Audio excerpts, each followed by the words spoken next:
Good morning sa tanan nga nasabta sa atong gahimuon nga online morning devotion matag sa buntag no. Adlaw karon nga Miyerkules, pasalamatan nato ang Ginoo kay gihatag na usab niya ni nga adlaw alang kanato nga opportunity gid kayo alang kanato kini adlaw nga makalagad sa Dios ug makakinabuhing Kristohanon. Come on, let's start the day right by worshiping our God. Kinagpabilin pa ang atong buto nga seek ye first the kingdom of God and His righteousness, and everything shall be added unto us. Amen.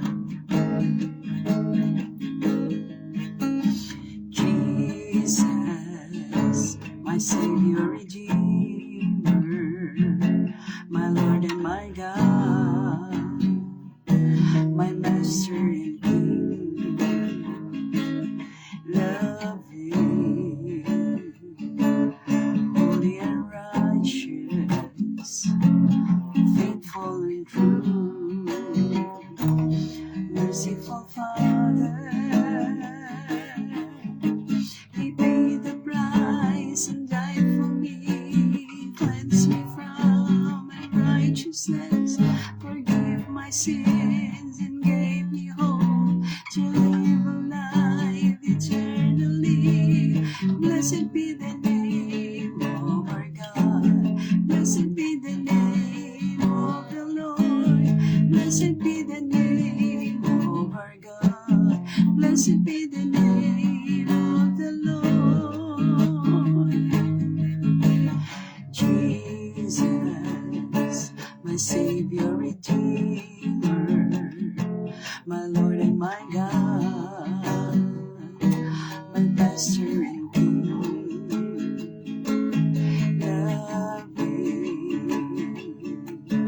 holy and righteous, faithful and true, merciful Father.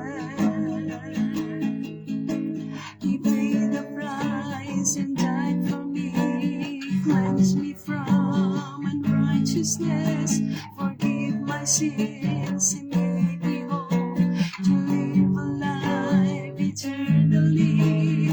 Blessed be the name of our God. Blessed be the name of the Lord. Blessed be the name of our God. Blessed be the name of the Lord.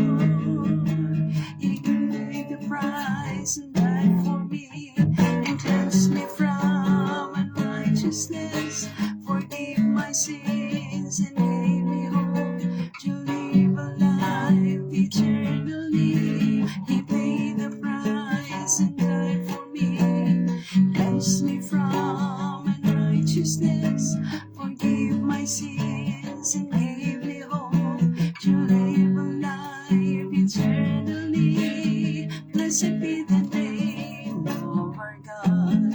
Blessed be the name of the Lord. Blessed be the name of our God. Blessed be the name of the Lord. Blessed be the name of our God. Blessed be the name of the Lord. Blessed be.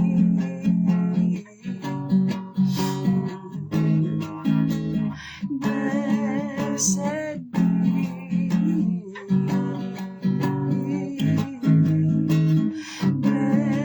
blessed be,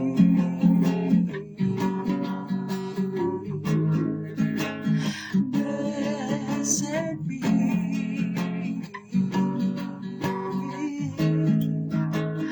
blessed be,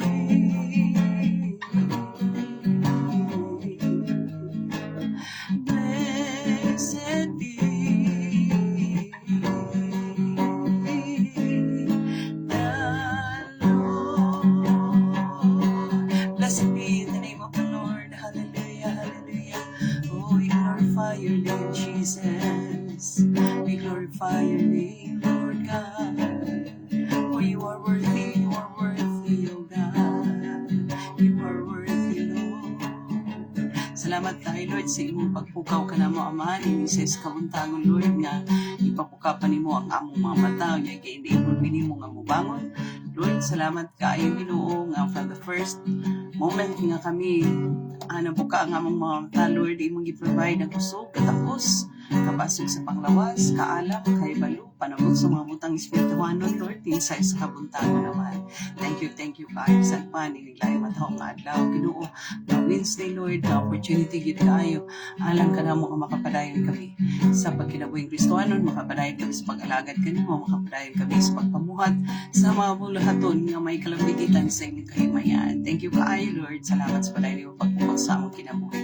Salamat. Tungo gimaya imuha, Lord, dawata kini pinaagi sa duhanan nga ngalan ni Ginoo Kristo nga among Ginoo ug manluluwas. Amen. Praise the Lord. So padayon ta sa atong exhortation nga gahimuon matag sayo sa buntag, no? Nanata sa Colossians, sa Book of Colossians. Yesterday na human ang atong Philippians, karon Book of Colossians ta, pero magkutlo lang gihapon ta diha sa chapter 1. So uta sa chapter 1 ug atong kutloon atong kutloon ang verse 3 paingon sa 7. Paingon sa 7 or 7 or 8. Or sa 7 lang ta. So 3 to 7 atong basahon. We always thank God the Father of our Lord Jesus Christ when we pray for you, since we heard of your faith in Christ Jesus and of the love that you have for all the saints, because of the hope laid for you in heaven. Of this you have heard before in the word of truth, the gospel, which has come to you, as indeed in the whole world it is bearing fruit and increasing, as it also does among you, since the day you heard it and understood the grace of God in truth, just as you learned it from Epaphras, our beloved fellow servant. He is a faithful minister of Christ on your behalf and has made known to us your love and spirit. So, grabe si Pablo, no? Makita na to nga kini si Epaphras, ang original niya aning ngalan kato si Epaphroditus. Lisod kay lito ko ang ngalan aning Epaphras ang iyang ngalan. Kaabag ni Paul sa buluhaton dito sa Colossae, sa Colossians, no? So kini siya ang ga-report kang Paul unsay dagan, unsay kahimtang sa mga Kristohanon dito sa Colossians. Ang Colossian gamay ni nga church sa dito sa gamay nga syudad. Gamay, little city, little church in a little city. Muning Colossians, no? Muning mga Kristohanon sa Colossians, pero kaning pagamay-gamay ra ni sila nga mga nga church, no? Pagamay-gamay ra ni sila nga church, pero grabe ang dayo ni Pablo ani nila kay grabe ka matinud-anon, no? Ningon si Pablo diri nga, we always thank God, the Father of our Lord Jesus Christ, when we pray for you. So actually, kung tanaw na to, isa-isahon yun na to og digest, kining ni ang atong gibasa nga from verse 3 to 7, makita na to nga there are some reasons why Pablo always thank God in prayer. So, but pasapot mga ison nga sa matag panahon nga magampo si Pablo sa mga Colossae o mga Kristohanon sa Colossians, walay undang siya sa pagpasalamat. Grabe ang pagpasalamat ni Pablo sa mga Kristohanon dito sa Colossians. Kay nga naman, ang nadunggan niya nga balita gikan kang Epaphras nga ang mga Kristohanon, grabe sila, tulo ka butang ang gi-appreciate ang commendation ni Pablo aning mga Kristohanon sa Colossians. Tulo ka butang ang nadunggan ni Pablo, no, nga ang mga Kristohanon nagtubo diha sa pagtuo kang Kristo Jesus, no? They were the Christians in Colossians are growing in faith in the Lord. Nalipay kay mo nay kalipay ni Pablo. Kita mga Kristohanon, kita karon mga Kristohanon, unsay kalipay nato inigtan-aw nato sa mga Kristohanon, mga kauban nato. Dita malipay anang dili katubo. Pero pag makita nato nga katubo ang mga Kristohanon, kalipay na sa atong kasing-kasing. Kung kalipay gani sa atong kasing-kasing inigtan-aw sa mga Kristohanon, mga kauban natong nagtubo diha sa pagtuo kang Ginoong Hesus, how much more si Lord mismo nga nagtan-aw, no?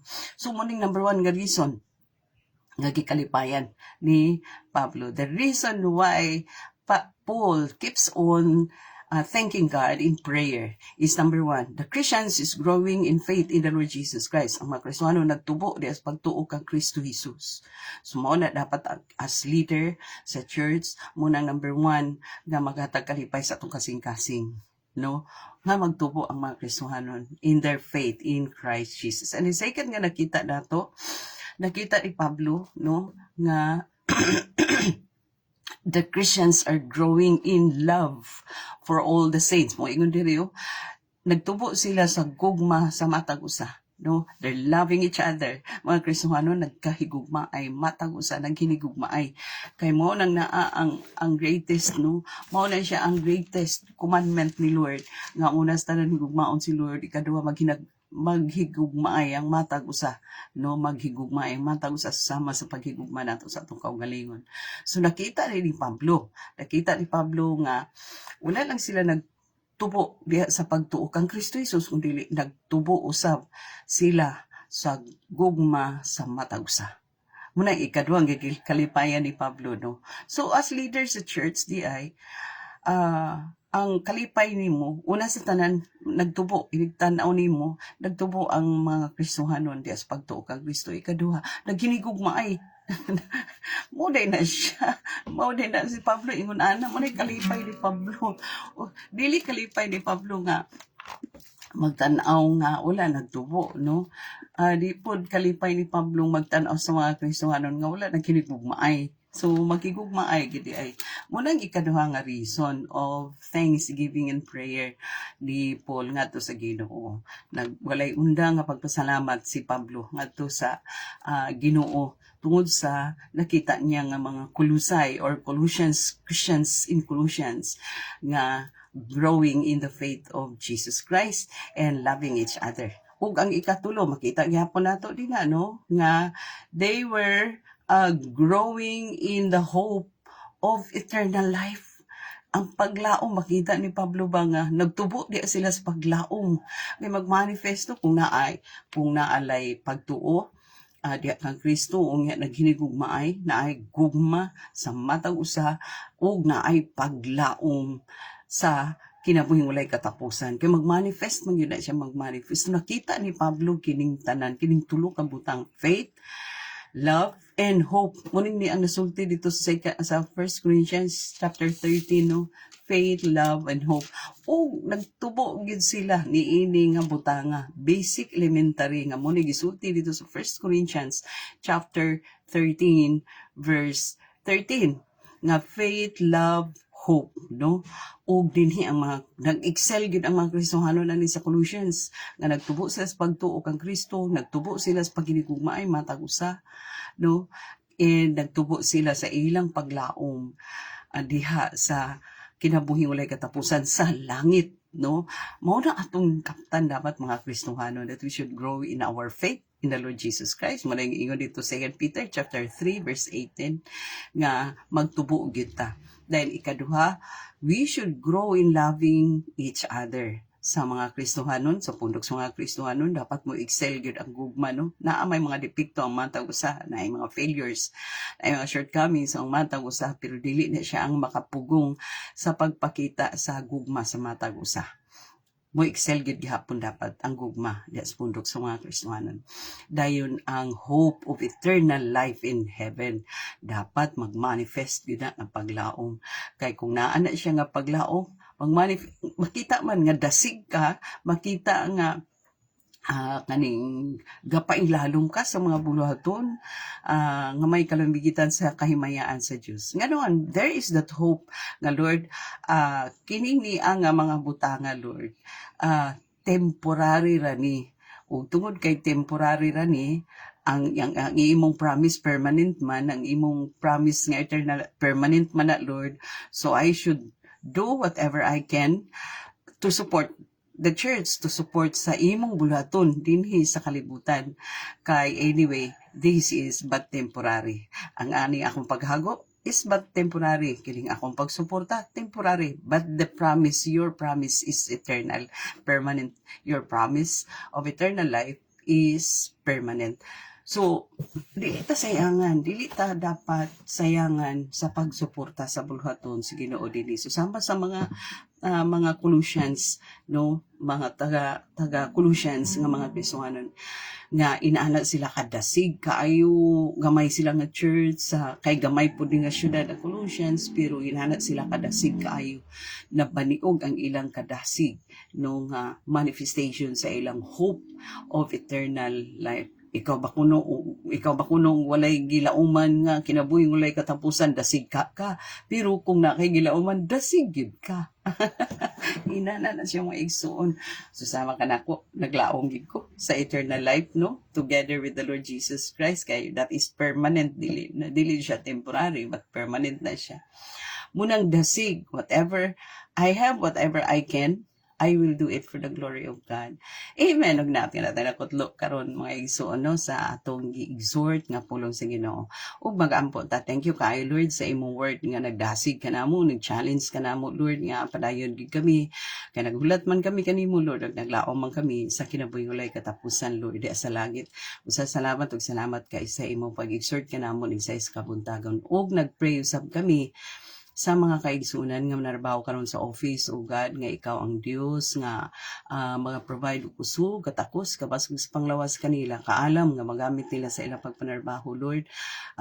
Kay balo sa imong mahal nga pulong nga padayon nila Ginoong Kaptan Barugan Ginoo sa padayon nilang panarbaho Lord sa secular nga trabaho o God.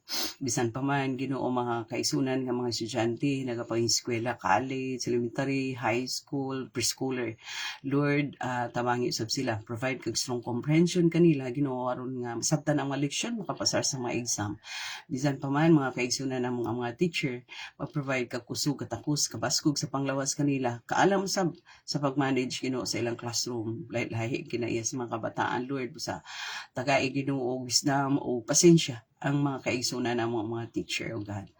Bisan pa man Ginoo Lord, mga kaigsunan nga nay mga online nga nanarbaho Ginoo nga trabaho Lord, ikaw Ginoo hatag usab kanila og mind Ginoo alert Ginoo o kadang mind nga full of wisdom Ginoo sa pagdumala sa ilang trabaho diya sa online.